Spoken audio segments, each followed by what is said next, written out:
सो पंजाब च खेती बिलों का विरोध लगातार हो रहा है। पंजाब च 3 जगह नैशनल हाईवे अज जाम किए गए। ब्यास ते हरीके पत्तन च जाम लगाया गया। उत्थे ही किसानों वालों श्री हरगोबिंदपुर च जीटी रोड ते धरना दिता गया।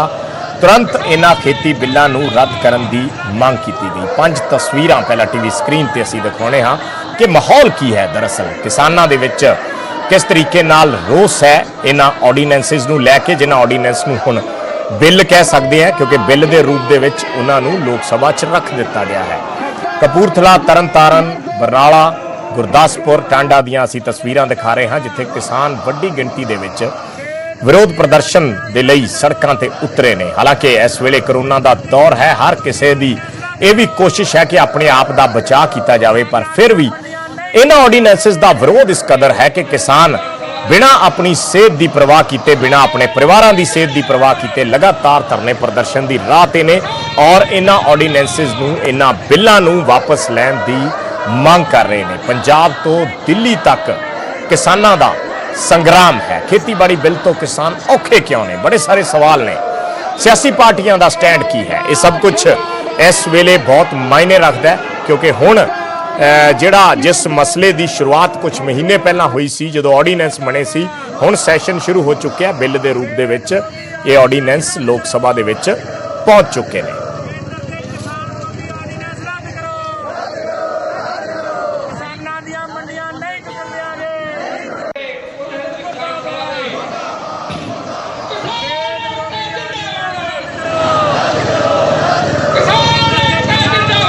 भाजपा के प्रवक्ता हैं वो लगातार बिल के समर्थन में ये बात कह रहे हैं भी हम किसानों को आज़ादी दे रहे हैं।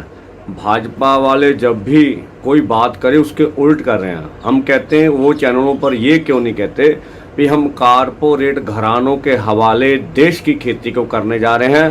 पहले ही किसान जो कर्ज के बोझ तले डूबकर रोज खुदकुशी कर रहा है, सो जो ये 3 खेती बिल जो लाए जा रहे हैं और एक बिल जो बिजली शोध बिल 2020 है, हम पूरे देश में सारी जितने भी ऑर्गेनाइजेशन है, जितने भी यूनियंस हैं, सब मिलकर आज इस ऑर्डिनेंस का विरोध करेंगे।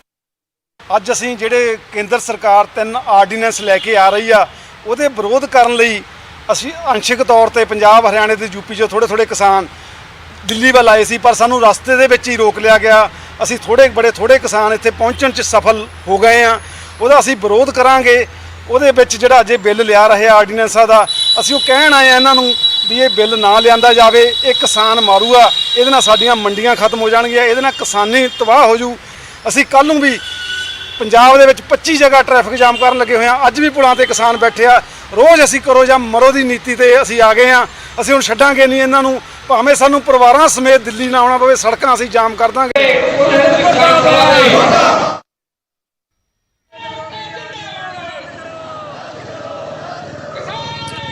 तो ਵੱਖ-ਵੱਖ ਥਾਵਾਂ ਦੀਆਂ ਤਸਵੀਰਾਂ ਅਸੀਂ ਦਿਖਾ ਰਹੇ ਹਾਂ। ਕਪੂਰਥਲਾ, ਤਰਨਤਾਰਨ, ਗੁਰਦਾਸਪੁਰ, ਬਰਨਾਲਾ, ਟਾਂਡਾ, ਜਿੱਥੇ ਕਿਸਾਨਾਂ ਵੱਲੋਂ ਵੱਡੇ ਪੱਧਰ ਤੇ ਪ੍ਰਦਰਸ਼ਨ ਕੀਤੇ ਗਏ। ਦਿੱਲੀ ਵੱਲ ਕਿਸਾਨ ਕੂਚ ਕਰਨ ਦੀ ਕੋਸ਼ਿਸ਼ ਕਰ ਰਹੇ ਸੀ, ਪਰ ਰਸਤੇ ਦੇ ਵਿੱਚ ਹੀ ਪੁਲਿਸ ਵੱਲੋਂ ਰੋਕਿਆ ਗਿਆ। ਜੇ ਪਿਛਲੇ ਦਿਨੀ ਹਰਿਆਣਾ ਦੀ ਤਸਵੀਰ ਦੇਖੀਏ ਤਾਂ ਹਰਿਆਣਾ ਦੇ ਵਿੱਚ ਪੀਪਲੀ, ਕੁਰੂਕਸ਼ੇਤਰ ਦੇ ਵਿੱਚ ਕਿਸ ਤਰੀਕੇ ਨਾਲ ਲਾਠੀ ਚਾਰਜ ਹੋਏ, ਕਿਸ ਤਰੀਕੇ ਨਾਲ ਕਿਸਾਨਾਂ ਦੀ ਤੇ ਪੁਲਿਸ ਦੀਆਂ ਝੜਪਾਂ ਹੋਈਆਂ, ਇਹ ਵੀ ਤਸਵੀਰਾਂ ਕਾਫੀ हैरान करने वालियां सी। और ਵੱਡੇ ਪੱਧਰ ਤੇ ਕਿਸਾਨ ਤੇ ਆੜਤੀਏ एकजुट होकर इस प्रदर्शन दे विच हिस्सा लै रहे हैं। सो लगातार किसान प्रदर्शन की राह ते ने। खेती बिलों नूं लैके लोक सभा दे विच 2 बिल पेश किए जा चुके हैं। हुण अगले दिनों दे विच किवें ये पूरी जिहड़ी कार्रवाई है अगे वधेगी और इन्हां बिलों नूं पास कराउण तक किस तरीके नाल जिहड़ियां विरोधी पार्टियां वो इसका विरोध करनगियां या उन्हां दे स्टैंड की रहणगे, ये देखना काफ़ी अहम होएगा। पर किसान लगातार प्रदर्शन की राह ते ने और इन्हां बिलों नूं वापस लैण दी पुरजोर मंग कर रहे हैं। पंजाब ते हरियाणा 2 सूबे जिहड़े ने ये बहुत ज़्यादा अहमियत रखते हैं किसानी दे पक्षों, क्योंकि देश के अन्न भंडार दे विच सब तो वड्डा योगदान पंजाब ते फिर हरियाणा वल्लों पाया जाता है। और इसे करके हुण ये किसानां दी मंग है कि इस दे नाल इन्हां 2 सूबियां ते सब तो वध प्रभाव पएगा जे ये बिल पास हो जाते हैं। और किसानां दा खदशा है कि आउण वाले टाइम दे विच लंबे समय दे विच अज भावें केंद्र सरकार गल्लां कर रही है, पर ਅਸਲ 'ਚ ਇਹ ਕਦਮ ਜਿਹੜੇ ਨੇ ਕਿਸਾਨ ਕਹਿ ਰਹੇ ਨੇ ਕਿ ਅਸਲ 'ਚ ਇਹ ਕਦਮ ਐਮਐਸਪੀ ਖਤਮ ਕਰਨ ਵੱਲ ਵਧ ਰਹੇ ਨੇ। ਸੋ ਲੋਕ ਸਭਾ ਦੇ ਵਿੱਚ ਤਿੰਨੇ ਖੇਤੀਬਾੜੀ ਬਿੱਲ ਪੇਸ਼ ਕਰ ਦਿੱਤੇ ਗਏ ਨੇ। ਕੇਂਦਰੀ ਖੇਤੀਬਾੜੀ ਮੰਤਰੀ ਵੱਲੋਂ ਅੱਜ ਇਹ ਬਿੱਲ ਪੇਸ਼ ਕੀਤੇ ਗਏ। ਹਾਲ ਹੀ ਦੇ ਵਿੱਚ 5 ਜੂਨ ਨੂੰ ਸਰਕਾਰ ਨੇ ਇਹ ਆਰਡੀਨੈਂਸ ਜਾਰੀ ਕੀਤੇ ਸੀ 5 ਜੂਨ ਨੂੰ, ਔਰ ਅੱਜ ਇਹਨਾਂ ਨੂੰ ਬਿੱਲ ਦੇ ਰੂਪ ਦੇ ਵਿੱਚ ਲੋਕ ਸਭਾ ਦੇ ਵਿੱਚ ਪੇਸ਼ ਕਰ ਦਿੱਤਾ ਗਿਆ ਹੈ। ਇਹ ਇਸ ਵੇਲੇ ਦੀ ਅਪਡੇਟ ਹੈ, ਇਸ ਵੇਲੇ ਦੀ ਪੂਰੀ ਖਬਰ ਹੈ। ਖੇਤੀਬਾੜੀ ਉਤਪਾਦਨ ਵਪਾਰ ਤੇ ਵਣਜ ਬਿੱਲ 2020, ਕਾਸ਼ਤਕਾਰ ਕੀਮਤ ਭਰੋਸਾ ਤੇ ਖੇਤੀ ਸੇਵਾ ਤੇ ਕਰਾਰ ਬਿੱਲ 2020 ਔਰ ਤੀਸਰਾ ਲੋੜੀਂਦੀ ਵਸਤ ਸੋਧ ਬਿੱਲ 2020। ਇਹ ਤਿੰਨੇ ਬਿੱਲ ਨੇ ਜਿਹੜੇ ਇਹਨਾਂ ਨੂੰ ਵਿਰੋਧੀ ਧਿਰਾਂ ਦੇ ਵਿਰੋਧ ਦੇ ਵਿਚਾਲੇ ਅੱਜ ਲੋਕ ਸਭਾ 'ਚ ਪੇਸ਼ ਕਰ ਦਿੱਤਾ ਗਿਆ ਹੈ। ਹਾਲਾਂਕਿ ਹੁਣ ਇਸ ਤੇ ਅੱਗੇ ਬਹਿਸ ਹੋਏਗੀ। ਜਿਹੜੇ ਵੱਖ-ਵੱਖ ਐਮਪੀ ਨੇ, ਵੱਖ-ਵੱਖ ਪਾਰਟੀਆਂ ਨਾਲ ਸੰਬੰਧਿਤ ਆਗੂ ਨੇ, ਉਹ ਇਸ ਤੇ ਆਪਣੇ ਵਿਚਾਰ ਰੱਖਣਗੇ।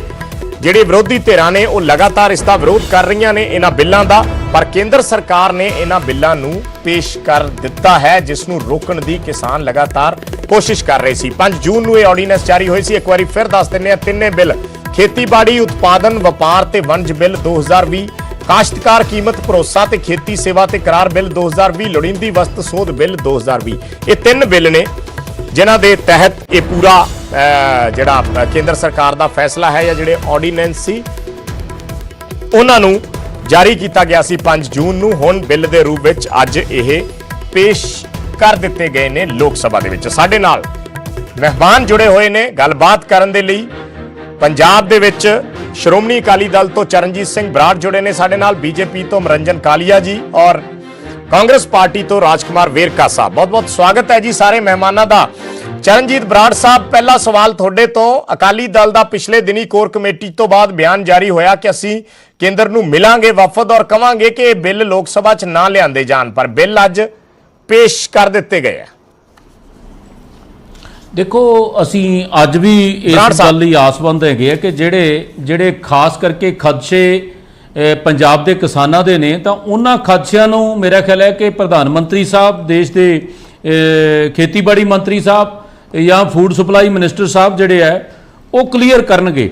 ਜਿਵੇਂ ਅੱਜ ਇੱਕ ਗੱਲ ਬੜੀ ਸਾਫ਼ ਕਲੀਅਰ ਹੋਈ ਕਿ ਜਿਵੇਂ ਕਾਂਗਰਸ ਸਭ ਤੋਂ ਵੱਧ ਰੌਲਾ ਪਾਉਂਦੀ ਸੀ ਕਿ ਕੀ ਇਹਨਾਂ ਨੂੰ ਲੋੜ ਪਈ ਸੀ, ਤੇ ਅੱਜ ਬਿੱਲੀ ਥੱਲਿਓਂ ਇੱਕ ਬਾਹਰ ਆਈ ਕਿ ਪਹਿਲਾਂ 1 ਜੁਲਾਈ 2019 ਨੂੰ ਸੀਐਮ ਸਾਹਿਬ ਨੇ ਖੁਦ meeting, high power meeting committee ਜਿਹੜੀ ਬਣੀ ਸੀ ਇਸ ਦੇ ਸੰਬੰਧ 'ਚ ਉਹ ਮੀਟਿੰਗ ਅਟੈਂਡ ਕੀਤੀ।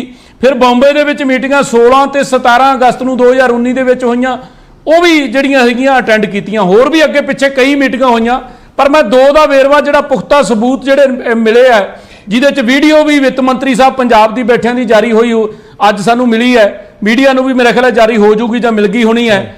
ਇਹ ਸਾਰੀਆਂ ਗੱਲਾਂ ਇੱਕ ਗੱਲ ਤੇ ਤਾਂ ਇਹ ਝਠਲਾਉਂਦੀਆਂ ਵੀ ਜਿਹੜੇ ਕਹਿੰਦੇ ਜੀ ਇਹਨਾਂ ਨੂੰ ਤੁਰੰਤ ਜਾਰੀ ਕਰਤਾ, ਵੀ 1.5-2 ਸਾਲ ਤੋਂ ਤੁਸੀਂ ਮੀਟਿੰਗਾਂ ਅਟੈਂਡ ਕਰ ਰਹੇ ਹੋ, ਤੁਸੀਂ ਉਹਦੇ ਵਿੱਚ ਆਪਦੀਆਂ ਟਿੱਪਣੀਆਂ ਦੇ ਰਹੇ ਹੋ, ਜਿਹਦੇ 'ਚ ਵਿੱਤ ਮੰਤਰੀ ਸਾਹਿਬ ਦੀਆਂ ਟਿੱਪਣੀਆਂ ਪੋਜ਼ਿਟਿਵ ਆ, ਮੁੱਖ ਮੰਤਰੀ ਸਾਹਿਬ ਦੀਆਂ ਟਿੱਪਣੀਆਂ ਪੋਜ਼ਿਟਿਵ ਆ, ਤੇ ਅੱਜ ਤੁਸੀਂ ਪੰਜਾਬ ਦੇ ਲੋਕਾਂ ਨੂੰ ਇਸ ਤੇ ਗੁੰਮਰਾਹ ਕਰ ਰਹੇ ਹੋ। ਮੈਂ ਇੱਕ ਬੇਨਤੀ ਕਰਦੇ ਆ, ਪੰਜਾਬ ਦੇ ਕਿਸਾਨਾਂ ਦੇ ਜਿਹੜੇ ਖਦਸ਼ੇ ਆ, ਸਾਨੂੰ ਉਮੀਦ ਹੈ ਪ੍ਰਧਾਨ ਮੰਤਰੀ ਸਾਹਿਬ ਜ਼ਰੂਰ ਉਹਨਾਂ ਨੂੰ ਦੂਰ ਕਰਵਾਉਣਗੇ। ਬਿੱਲ ਪੇਸ਼ ਹੋ ਗਏ ਆ, ਪਰ ਬਿੱਲ ਦੇ ਵਿੱਚ ਜਿਹੜੀਆਂ ਕਿਸਾਨ ਯੂਨੀਅਨ ਦੀਆਂ ਜਾਂ ਕਿਸਾਨਾਂ ਦੀਆਂ ਜਾਂ ਪੰਜਾਬ ਦੇ ਲੋਕਾਂ ਦੀਆਂ ਮੰਗਾਂ ਉਹਨਾਂ ਨੂੰ ਜ਼ਰੂਰ ਮੇਰਾ ਖਿਆਲ ਹੈ ਕਿ ਜਦੋਂ ਬਹਿਸ ਹੋਣੀ ਆ ਉਹਦੇ ਵਿੱਚ ਐਡ ਕੀਤਾ ਜਾ ਸਕਦਾ। ਕਿਸਾਨ ਤਾਂ ਬਰਾੜ ਸਾਹਿਬ ਕਹਿ ਰਹੇ ਆ ਕਿ ਬਿੱਲ ਪੇਸ਼ ਕਰਨੇ ਨਹੀਂ ਚਾਹੀਦੇ, ਮੰਗਾਂ ਜਾਂ ਖਦਸ਼ੇ ਦੀ ਗੱਲ ਤਾਂ ਹੋ ਹੀ ਨਹੀਂ ਰਹੀ। ਕਿਸਾਨ ਤਾਂ ਕਹਿ ਰਹੇ ਆ ਬਿੱਲ ਪੇਸ਼ ਹੀ ਨਹੀਂ ਕਰਨੇ ਚਾਹੀਦੇ, ਤੁਸੀਂ ਲਿਆਂਦੇ ਕਿਉਂ ਹੈ? ਬਿਲਕੁਲ ਦੋ ਹੀ ਜਿਹੜੀਆਂ ਗੱਲਾਂ ਸੀਗੀਆਂ ਕਿ ਉਹ ਸਾਡੀ ਜਿਹੜੀ ਮੰਗ ਹੈ ਕਿ ਕਿਸਾਨਾਂ ਦੇ ਜਿਹੜੇ ਖਦਸ਼ੇ ਆ ਉਹ ਜ਼ਰੂਰ ਜਿਹੜੇ ਹੈਗੇ ਆ ਉਹ ਦੂਰ ਕਰਨੇ ਚਾਹੀਦੇ ਆ, ਔਰ ਸਾਨੂੰ ਉਮੀਦ ਹੈ ਕਿ ਜੇ ਬਿੱਲ ਲਿਆਂਦਾ, ਜਿਸ ਕਿਸਮ ਦੀਆਂ ਗੱਲਾਂ ਬਾਤਾਂ ਪਿਛਲੇ 2 ਦਿਨਾਂ ਦੇ ਵਿੱਚ ਹੋਈਆਂ, ਤਾਂ ਉਹਦੇ ਵਿੱਚ ਕਿਸਾਨਾਂ ਦੇ ਜਿਹੜੇ ਵੱਡੀ ਗੱਲ ਕੀ ਹੈ, ਇੱਕੋ ਹੀ ਹੈ ਕਿ ਕਣਕ ਤੇ ਝੋਨਾ ਪੰਜਾਬ ਦਾ ਜਿਹੜਾ ਉਹ ਖਰੀਦਿਆ ਜਾਣਾ ਚਾਹੀਦਾ ਜਿਵੇਂ ਪਹਿਲਾਂ ਖਰੀਦਦਾ, ਤੇ ਸਾਨੂੰ ਉਮੀਦ ਹੈ ਵੀ ਇਹਦੇ ਵਿੱਚ ਕੁਝ ਨਾ ਕੁਝ ਜ਼ਰੂਰ ਜਿਹੜਾ ਹੈਗਾ ਹੱਲ ਕੱਢਣਗੇ, ਕਿਉਂਕਿ ਵੈਸੇ ਖੇਤੀਬਾੜੀ ਆਰਡੀਨੈਂਸ ਦੇ ਵਿੱਚ ਕਿਤੇ ਵੀ ਪਹਿਲਾਂ ਵੀ ਕਲੀਅਰ ਹੋਇਆ ਹੈ, ਮੰਤਰੀ ਸਾਹਿਬ ਨੇ ਲਿਖ ਕੇ ਵੀ ਕਲੀਅਰ ਕੀਤਾ ਕਿ ਕਿਤੇ ਕੋਈ ਇਸ ਗੱਲ ਦਾ ਰੋਕ ਨਹੀਂ ਹੈ ਕਿ ਜਾਂ ਕੋਈ ਐਮਐਸਪੀ ਤੇ ਜਾਂ ਏਪੀਐਮਸੀ ਐਕਟ ਤੇ ਵੀ ਆਵਾਂਗੇ, ਪੰਜਾਬ ਦੀਆਂ ਮੰਡੀਆਂ ਤੇ ਆਵਾਂਗੇ। ਇੱਕ ਵਾਰੀ ਸ਼ੁਰੂਆਤੀ ਬਿੱਲਾਂ ਤੇ ਆ ਰਹੇ ਆ। ਵੇਰਕਾ ਸਾਹਿਬ ਸਾਡੇ ਨਾਲ ਜੁੜੇ ਹੋਏ ਨੇ। ਵੇਰਕਾ ਸਾਹਿਬ, ਚਰਨਜੀਤ ਬਰਾੜ ਹੋਰੀ ਜਿਵੇਂ ਕਹਿ ਰਹੇ ਨੇ ਵੀ ਉਮੀਦ ਹੈ ਪੂਰੀ ਪ੍ਰਧਾਨ ਮੰਤਰੀ ਸਾਰੇ ਖਦਸ਼ੇ ਦੂਰ ਕਰਨਗੇ, ਔਰ ਕਾਂਗਰਸ ਪਾਰਟੀ ਬਾਰੇ ਵੀ ਜੇ ਤੁਸੀਂ ਸੁਣਿਆ ਹੋਵੇ, ਜੋ ਬਰਾੜ ਸਾਹਿਬ ਕਹਿ ਰਹੇ ਸੀ ਕਿ ਮੀਟਿੰਗਾਂ ਦੇ ਵਿੱਚ ਤੁਹਾਡੇ ਨੁਮਾਇੰਦੇ ਸ਼ਾਮਿਲ ਹੁੰਦੇ ਸੀ ਜਦੋਂ ਇਹ ਸਾਰੀ ਕਵਾਇਦ ਚੱਲ ਰਹੀ ਸੀ ਪੂਰੀ। ਦੇਖੋ ਇਹ ਕੀ ਕਹਿ ਰਿਹਾ ਹੈ ਇਹਦਾ ਮਤਲਬ ਇਹ ਕਹਿਣਾ ਚਾਹੁੰਦੇ ਆ ਕਿ ਅਸੀਂ ਉਹਦਾ ਸਮਰਥਨ ਕੀਤਾ ਸੀ ਤੇ ਇਹ ਸਮਰਥਨ ਸਾਡੇ ਕਰਕੇ ਕਰ ਰਿਹਾ ਹੈ। ਔਰ ਦੂਸਰੀ ਗੱਲ ਮੈਂ ਕਹਿਣਾ ਚਾਹੁੰਦਾ, ਪਹਿਲੇ ਤੇ ਮੈਂ ਭੁੰਦੜ ਸਾਹਿਬ ਦਾ ਧੰਨਵਾਦ ਕਰਦਾ। ਉਹਨਾਂ ਨੇ ਇਹ ਗੱਲ ਕਹੀ ਹੈ ਵੀ ਇਹ ਆਰਡੀਨੈਂਸ ਕੇਂਦਰ ਸਰਕਾਰ ਫੌਰੀ ਤੌਰ ਤੇ ਵਾਪਸ ਲੇ ਔਰ ਉਹ ਪਾਸ ਨਹੀਂ ਹੋਣਾ ਚਾਹੀਦਾ, ਉਹ ਪਾਰਲੀਮੈਂਟ ਦੇ ਟੇਬਲ ਤੇ ਪੁੱਟ ਨਹੀਂ ਹੋਣਾ ਚਾਹੀਦਾ। ਔਰ दूसरी गल मैं कहा थानू पुट ते हो गया, कई दिनों तो पुट ते हो गए ने तीनों बिल अज। मैं वही गल कह रहा कि उन्होंने कहा नहीं होना चाहिए, मैं एक गल कह रहा। और दूसरे पासे सुखबीर सिंह बादल, हरसिमरत कौर बादल और सरदार प्रकाश सिंह बादल वो बाहर आके ये कह रहे हैं कि किसानों वास्ते बिल ये बड़ा खूबसूरत बिल आ, ये ऑर्ਡੀਨੈਂਸ पास होने चाहिए आ। ते जड़ा कैप्टन अमरिंदर सिंह है वो मिसगाइड कर रहा आ। हुण केंद्र दे विच भैन हरसिमरत कौर बादल गाइड कर ले किसानां नूं, हुण सरदार प्रकाश सिंह बादल गाइड कर ले, हुण सुखबीर सिंह बादल गाइड कर ले। और हैरानगी इस गल दी है कि ये सिर्फ साडे उपर इल्जाम लगा के ये कहना चाहते हैं कि असी ओदा विरोध नहीं किया। भाई असी सड़कों के विरोध कर रहे हैं, असी विधान सभा दे विच ये प्रस्ताव पास किया है कि ये बिल पास नहीं होना चाहिए। इस तो इलावा साडी नीयत ते किथे शक करना चाहते हैं लोग और इन्हां दी नीयत किसी जगह ते साफ नहीं है। हुण बीजेपी वाले कह रहे सी मैनू कह रहे जी नहीं नहीं नहीं नहीं ये अकाली दल दा ओही स्टैंड है जिहड़ा पहले स्टैंड सी। मैं कहा भाई साइकिल दा कोई स्टैंड हो सकदा, अकाली दल दा काहदा स्टैंड है भाई? दिल्ली दे विच कुछ होर स्टैंड, पंजाब दे विच कालिया साहब बैठे ने